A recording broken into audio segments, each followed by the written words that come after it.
50 enfants meurent chaque année sur la route suite à l'utilisation d'un siège auto non adapté, peu performant ou mal utilisé. Nous allons suivre les coulisses d'un crash test et voir comment s'y retrouver au moment de l'achat d'un siège. Nous verrons également qu'un dispositif bien noté et correctement utilisé n'est pas obligatoirement gage de sécurité. Commençons par comprendre comment bien choisir un siège pour son enfant. Deux réglementations qui sont aujourd'hui en vigueur. Une qui va classer les sièges selon le groupe de poids et une nouvelle réglementation qui s'appelle iSize où là les sièges sont classés selon la taille de l'enfant. Quand on regarde la notation d'un siège auto, il ne faut pas s'arrêter à la note globale. En effet, cette note est divisée en 3 parties. 10% pour le confort de l'enfant, 40% pour la simplicité d'utilisation du siège et 50% pour sa sécurité. Pour cela, le siège subit différents crash tests. Alors un siège auto cher ne sera pas forcément synonyme de sécurité. Et l'achat d'un équipement d'occasion n'est pas forcément une bonne idée. Acheter un siège auto d'occasion dont on ne connaît pas du tout les conditions d'utilisation, c'est quelque chose qui est déconseillé. Un siège auto des 10 km/h, un impact à 10 km/h, il aura subi des dommages non visibles à l'œil nu et il ne jouera plus son rôle de protection pour l'enfant. N'oubliez pas également qu'il est souhaitable de faire voyager l'enfant dos à la route le plus longtemps possible et que l'utilisation d'un siège et d'une voiture munie de fixation isofix est gage d'une bonne accroche du siège dans la voiture. Mais toutes ces bonnes pratiques ne font pas tout. Les constructeurs automobiles soumettent eux aussi leurs voitures à des crash tests avec différents équipements comme nous allons le voir dans cette séquence impressionnante. On a préparé 2 véhicules. À l'intérieur du véhicule, on a mis des occupants, donc 2 adultes à l'avant, 2 enfants à l'arrière, 3 et 6 ans. Les véhicules vont être projetés face à face à une vitesse de 50 km/h chacun. Ces enfants sont, pour certains d'entre eux, correctement attachés et d'autres le sont moins bien. En fait, on a essayé de reproduire des erreurs que font communément les parents en attachant leurs enfants.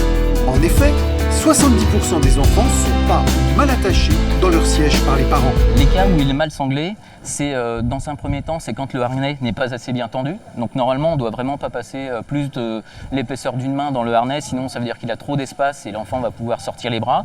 Ou alors quand on a des vêtements trop amples. Les manteaux, il faut les enlever. Ça rajoute trop de liberté à l'enfant, trop d'espace, trop de jeu. Et donc c'est comme si le harnais était mal sanglé, ça va devenir le même résultat que s'il avait les bras en dehors du harnais. Là, le parent, il est pressé, l'enfant s'installe dans le réhausseur et la ceinture est passée directement au-dessus de l'enfant sans prendre en compte le passage obligatoire de la ceinture sous les accoudoirs. Donc là, la ceinture va se retrouver sur les accoudoirs et avec un mauvais cheminement de la ceinture sur l'enfant. De plus, ce réhausseur n'a pas de dossier, donc ça veut dire qu'il n'y a pas non plus de guide au niveau de la partie supérieure de l'épaule. Donc il y a un mauvais passage de la ceinture au niveau du cou de l'enfant.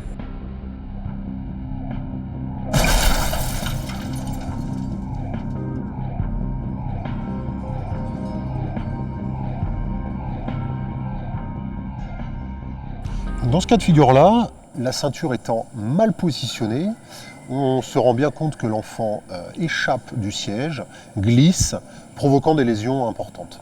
Donc ici, un harnais insuffisamment serré a permis à l'enfant de dégager ses bras des bretelles du harnais, occasionnant des lésions abdominales importantes. La prise en charge médicale rapide est une notion importante en accidentologie routière. Dans ce cas de figure-là, la prise en charge, la sortie de la victime sera forcément plus longue et plus compliquée, alors que dans cet exemple, une extraction plus rapide de la victime pourra être faite puisque l'enfant pourra rester directement dans son siège auto.